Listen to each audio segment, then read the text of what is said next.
La parole est à Gilles Savary pour le groupe SRC pour 5 minutes.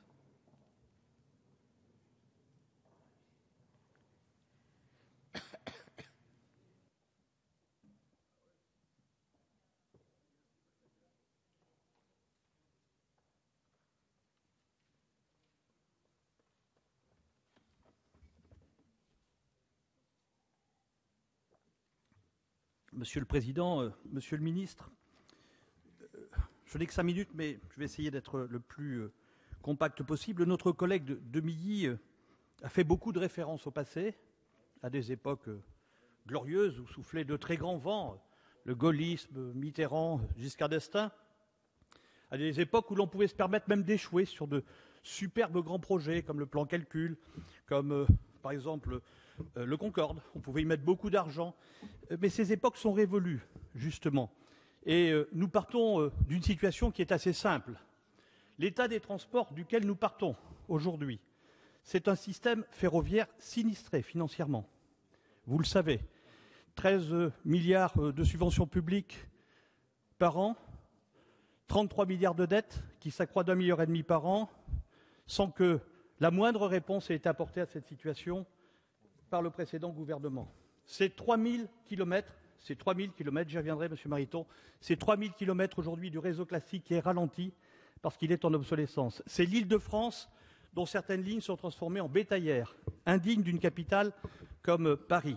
C'est ça la situation, et je ne parlerai pas de l'aérien et d'autres domaines. Mais dans ce panorama-là, vous avez présenté aux Français un schéma national d'infrastructure de transport d'une extravagante prodigalité quand on connaissait l'état des caisses de l'État, de l'aveu même d'ailleurs de M. Fillon. 260 millions d'euros de projets d'investissement en euros d'aujourd'hui. Mis à part le Grand Paris, qui est en soi déjà quelque chose de tout à fait considérable, mis à part les transports collectifs urbains auxquels sont attachés l'ensemble des collectivités locales. 260 milliards d'euros.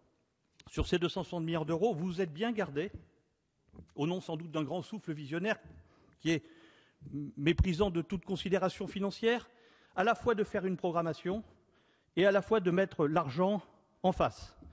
Ça a été l'ensemble d'ailleurs des analyses et des conclusions des experts sur ce SNIT, les plus indépendants, qu'il s'agisse de TDIE, l'association, qui a expliqué qu'il n'y avait pas de programmation et qu'il n'y avait pas de financement. Ça a été le cas du Conseil économique et social. Ça a même été le cas ici, et je lui rends hommage pour son honnêteté, de M. Mariton dans un rapport connu, où il a alerté très vite le gouvernement de l'époque sur le fait que ce n'était pas soutenable. Voilà l'état des lieux. C'est ça le point de départ. Ça n'était pas soutenable. Et pourquoi est-ce que vous n'avez pris aucune décision? C'est très simple. C'est très simple. Posture, affichage, campagne électorale. C'est ça la réalité des faits. Mais les Français qui nous observent aujourd'hui, ils savent, Monsieur de Milly, que l'on ne dépensera pas plus d'argent que l'on en a dans les caisses. C'est ça le sujet. Alors ça veut dire aujourd'hui qu'il incombe au gouvernement de faire les choix qui n'ont pas été faits hier. Nous sommes tous attachés aux promesses mirobolantes qui nous ont été faites dans nos régions. Chacun ici pourrait faire un inventaire à l'après-vert, tellement chacun ici pourrait faire un inventaire à l'après-vert, tellement ces promesses sont excessives pour la plupart d'entre elles. En tout état de cause, vous disiez tout à l'heure que ce n'était pas que l'État qui finançait. Mais si ce n'était pas l'État, c'est donc son frère, puisque l'État est à 40%, RFF est à 41%, et vous connaissez son état financier. À la différence de DB Netz, RFF ne fait pas de profit, et les collectivités locales sont à 23% de ces 260 milliards. Donc voilà quelle est aujourd'hui la situation. Donc, Monsieur le Ministre, vous avez mis en place une commission d'évaluation des projets.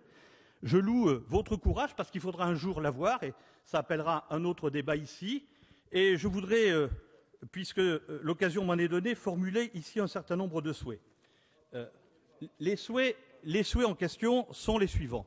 La première chose, écoutez, Monsieur Sadier, Madame Kosciusko-Morizet a eu du courage. C'était le 15 décembre 2010, où elle a dit il n'y a que 4 projets qui sont soutenables ferroviaires. Et ces 4 projets vont porter, même si on s'en tient à ces 4, à 61 milliards d'euros l'endettement du système ferroviaire en 2025. Elle a été priée de se dédire, dans les semaines qui ont suivi, de faire des contre-campagnes de presse pour expliquer que tous les projets étaient prioritaires. Mais ce jour-là, elle l'a dit, et je le tiens à votre disposition, elle est de votre parti politique, et je loue son courage et son honnêteté, mais malheureusement, il y avait les élections qui passaient par là. je voudrais, mon cher collègue et Monsieur le ministre, formuler 4 vœux, ça va aller vite. D'abord, accepter l'évidence que ce SNIT est à la fois excessivement prodigue, mais qu'il est aussi incomplet, et qu'il doit à la fois abandonner des projets inutiles, mais aussi en intégrer de nouveaux plus urgents et de plus grand intérêt public que ceux qui figurent actuellement. À défaut, les finances de l'État seraient rattrapées par des évidences qui ont été oubliées par ce document. En second lieu, je pense qu'il faut accorder une grande priorité aux usagers et au principe d'égalité territoriale, de façon à privilégier les projets d'abord qui touchent le plus grand nombre. On l'a dit, c'est probablement la régénération des réseaux, en particulier celui de France, mais aussi penser aux territoires enclavés. Il ne faut pas pérenniser la fracture territoriale. Je pense que la notion d'aménagement du territoire a du sens en matière de transport. En troisième lieu, il m'apparaît important que ce dossier soit également abordé par les budgets et non pas simplement par les dessins des projets, afin de le confronter à l'épreuve de vérité de son financement. Beaucoup de nos collègues ont reçu les promesses gratuitement, mais n'ont pas forcément les moyens de participer au financement qui ne leur a pas été encore demandé. Je crois qu'il faut clarifier notamment la capacité contributive des collectivités locales. En quatrième lieu, je crois que nous devons ajuster ce SNIT, beaucoup mieux que par le passé, aux priorités de programmation de l'Europe. Vous savez, vous le disiez tout à l'heure, que le gouvernement a obtenu une substantielle augmentation du budget de 8,1 à 13,5. Il serait heureux que les priorités convergent pour que l'on puisse tirer le meilleur parti des financements européens. Enfin, pour ce qui concerne les projets qu'il vous paraîtra opportun de différer ou de renvoyer à la glorieuse incertitude de l'avenir, je formule le souhait que nous ne nous interdisions pas, dans l'intervalle, d'en étudier d'éventuelles variantes moins coûteuses qui pourraient permettre leur réalisation plus rapide. Car ce qu'il y a d'insondable dans le SNIT, c'est qu'on nous a imposé d'en haut des projets avec telle technologie, telle vitesse, sans qu'il soit possible à aucun moment, d'étudier, de contester ou de considérer que l'on pouvait effectivement avoir des variantes nous permettant de les réaliser plus rapidement. Merci, Monsieur Savary.